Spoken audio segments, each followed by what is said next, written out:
Now, Nancy, you had mentioned that the case management work had been done in coordination with the University of Kentucky Human Development Institute. Mm-hmm. Right now, do you still work with the Human Development Institute with these assessments? Not really. No. No, we really aren't.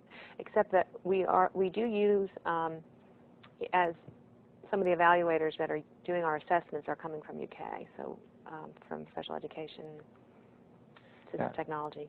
The individuals, the other individuals at Horn Richardson, can you tell us a little bit about how they function in terms of Horn Richardson? In other words, are they employees of Horn Richardson, or are they private contractors who use the facility? Right. How does that work?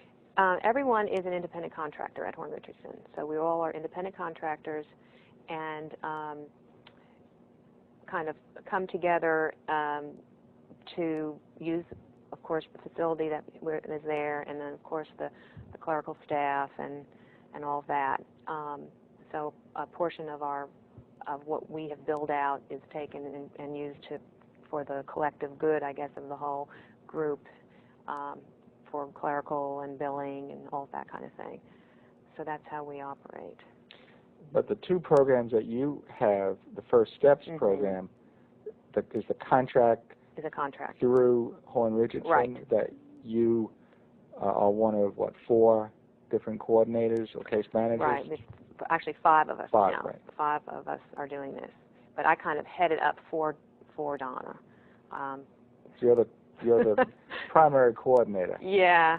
Yeah. Well, somebody has to, because when you're working with a government program, there's just so many regulations and changes and things are coming down, and somebody has to sort of manage that and get that information out to everyone and coordinate. So she has me do that. So that's sort of part of my job too. When you do that,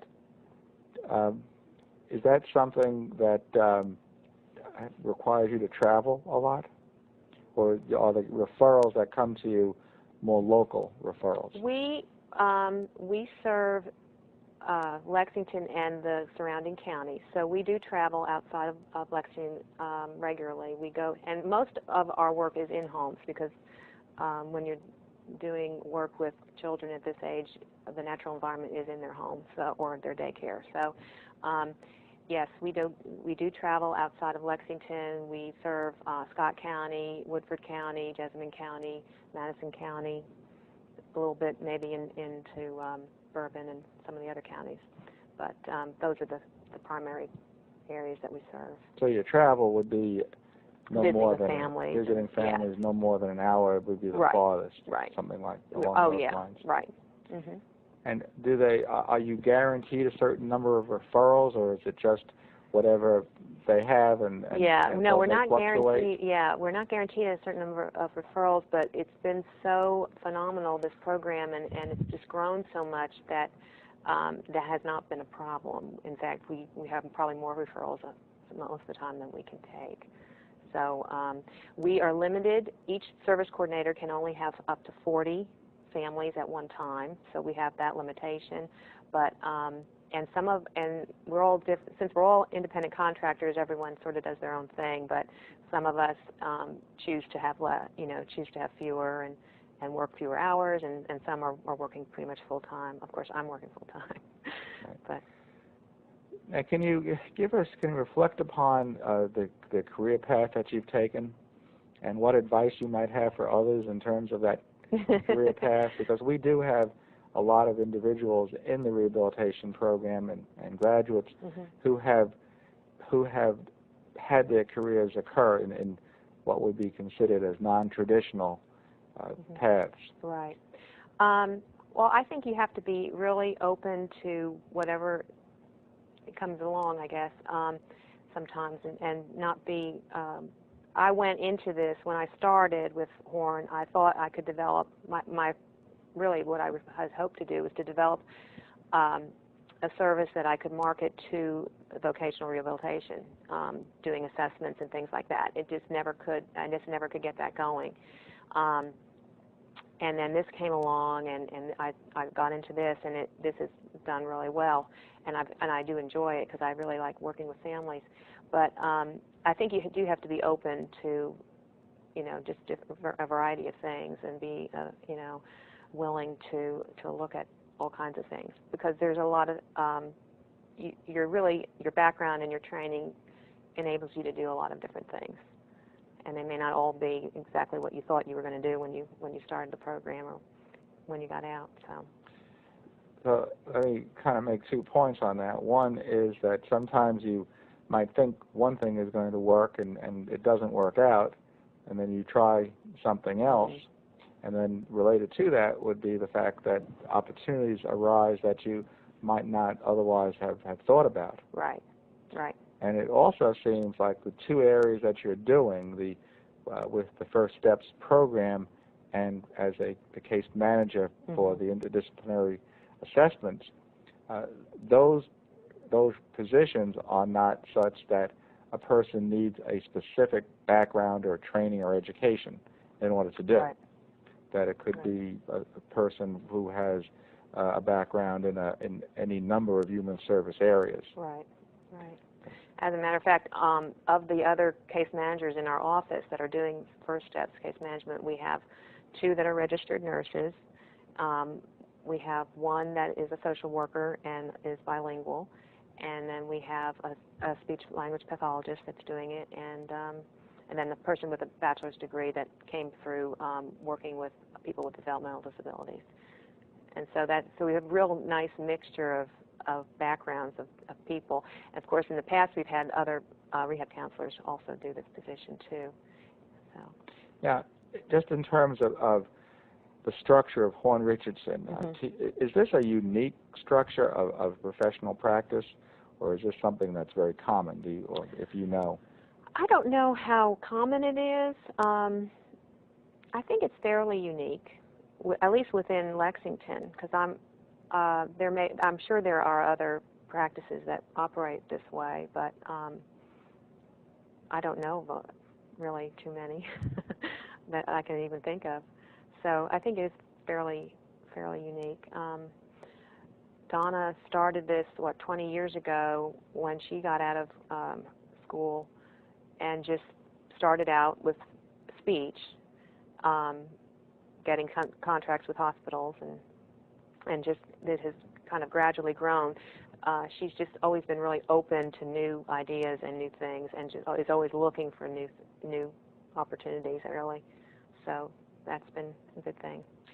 It seems as if you, as a rehabilitation professional with a rehabilitation counseling background, can utilize a resource, a facility such as Horn Richardson, to come in and cultivate or incubate an idea that you might have, or build up something that they have that needs building. Right. Yeah, we can, and that's true. In fact, one of the things we're doing right now is we're getting into the ABI program, Acquired Brain Injury program. So that was something that I came up with and decided that I thought we might want to look into doing that as a practice. So. And Don has always been really very willing to hear any ideas that I've had about doing other things, whatever that might be. Do you find it takes a certain type of personality to be able to function in a group, in this sort of, well, not just in the group, but you're all independent contractors and have your own clientele, but to be able to be somewhat entrepreneurial and somewhat independent in functioning? Yes, that is the key. You have to be able to. You have to be self-motivated. You have to be organized, because it's very easy when you don't have to punch a clock and you don't have to be anywhere at any particular time to say, oh well, I just don't feel like doing something today. You can do that. So if you want to be successful, you do have to be self-motivated and be able to do this on your own, because nobody's going to be looking over your shoulder and telling you you have to do this, this, and that. You have to do this on your own. So it does take, and there's been so many people coming in and out through Horn Richardson over the years that there are people that just can't do that. that just aren't able to do that, and then there's others that do it fine. So it does take a certain personality, I think, and a certain kind of motivation. So it's not for everybody. It's definitely not for everybody. But it seems as if that you have somebody who you work with who is very open to new ideas, yes. and was willing to listen, and does not have any fixed notion of the way things have to be or should be, but is herself entrepreneurial. Right. Yes. And that's been great. You know, Donna's just really always been very open to all kinds of new ideas. She's flexible. And the nice thing about it is that we are also flexible, and we can kind of work our schedules around our own our lives and such. So it's been that's a nice part of the whole thing. But on the same token, we still have a job to do, and we want to do the best that we can, and we have a reputation, I think, in the community that we want to uphold, and so we all work very hard. I think everyone in this practice works very, very hard, and it's been successful because we do work hard and we do a good job, and through word of mouth, I guess we've gotten a good reputation. Well, Nancy, I appreciate you coming in today. You've done a fine job in describing what you do, and I enjoyed it. And it certainly sounds as if you have taken advantage of opportunities to develop new career areas, and it seems as if one of the ways in which you've been able to do that is by having that master's degree in rehabilitation, although what you're doing is not what would be considered a kind of a mainline rehabilitation counseling position. It seems as if some of the skills that you've acquired have you've been able to transfer to related areas and to utilize those skills, plus your own entrepreneurial abilities and ability to function independently have certainly played a major part in your success. Thank you. Thank you.